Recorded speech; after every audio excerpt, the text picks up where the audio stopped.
네, 윤석열 대통령이 소상공인 손실보상을 위한 추가 경정 예산안을 의결한 가운데 여야는 재원 조달 방식 등을 놓고 신경전을 이어가고 있습니다. 특히 한덕수 국무총리 후보자에 대한 국회 인준도 여전히 난항을 겪고 있는데요. 나이트 포커스 오늘은 김민아, 김수민 시사평론가 두 분과 함께하겠습니다. 안녕하십니까? 안녕하십니까? 네, 오늘 속보도 많고 좀 어수선합니다. 자, 먼저 북한에서 속보가 들어왔기 때문에 새 정부 어떤 대북 정책을 좀 간략히 두 분과 짚고 본격적으로 전국 대담하겠습니다. 새 정부 출범 사흘 만에 북한에 첫 도발을 한 거고 올해 들어 16번째 도발입니다.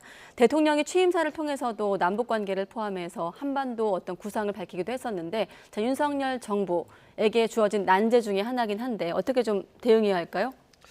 네, 사실 계속해서 북한의 도발은 이어질 것이다라고 판단을 할 수밖에 없는 거겠죠. 네. 그리고 더 심각한 것은 미사일 도발에 이어서 북한 핵실험까지 또 예측이 되고 있는 그런 굉장히 중대한 상황이고 사실 핵실험이 결행이 돼버린다면 남북 관계는 2017년 9월 이전으로 돌아간다라고 하는 굉장히 심각한 사태가 벌어지는 거거든요. 네. 이것들을 이제 막기 위한 노력들을 일단 펼쳐야 될 것이고 일단은 외교적인 해결이 중요할 것 같습니다. 이 북핵 문제에 대한 여러 국가들과의 공조 이런 부분에서 좀 차분하게 다시 베이스를 다져나가는 그런 노력들을 해야 될 것이고 거기에 부담을 줄 수 있는 것들을 좀 제거하는 신중한 외교가 필요하지 않을까 이렇게 보여집니다. 네, 여기에 돌발 변수가 하나 또 등장했죠. 스텔스 오미크론 감염이 발생했다고 이제 북한이 밝혔는데 코로나19까지 지금 변수가 발생한 상황까지 좀 얹어서 질문드린다면.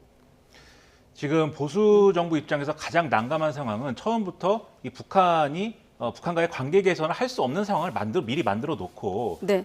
그 함정으로 이제 걸어 들어가 버려서 혹시라도 있을 기회마저도 이제 상실하는 그런 결과가 가장 이제 있어서는 안 되는 그런 결과인 거거든요. 예를 들면은 이명박 정부 때 비핵 개방 3천이라는 그 패러다임이 그런 역할을 했는데 지금 윤석열 정부가 내놓은 대북 정책의 어떤 얼개라든가 로드맵은 비핵 개방 3천하고 좀 유사한 측면들이 있습니다. 그래서 그런 실패를 되풀이해서는 안 되겠는데 네. 그런데 북한이 만약에 핵실험을 해버리면 지금 김수민 평론가님 말씀하신 대로 결국은 그 길로 갈 수밖에 없게 되거든요. 우리가 네. 가질 수 있는 선택지가 굉장히 이제 줄어들 수밖에 없는 국면이 되는데 국제 정세나 이런 걸 종합해서 고려해 봤을 때 그 길로 가게 될 가능성이 굉장히 높아 보여요. 다만 그 길로 가지 않을 수도 있는 기회를 잡기 위한 어떤 뭐랄까요 계기가 될 수 있는 사건이 지금 말씀하신 이제 북한이 오미크론 이 감염이 내부적으로 발생했다는 것을 공식화해서 설명하고 있다라는 네. 점인데 사실 여기를 돌파구로 해서 좀 코로나19와 관련된 협력이나 이런 것들을 모색을 중국이라든가 주변 국가들하고 함께 모색을 해가면서 북한이 핵실험이라는 곳으로 이제 스스로 걸어가지 않도록 하는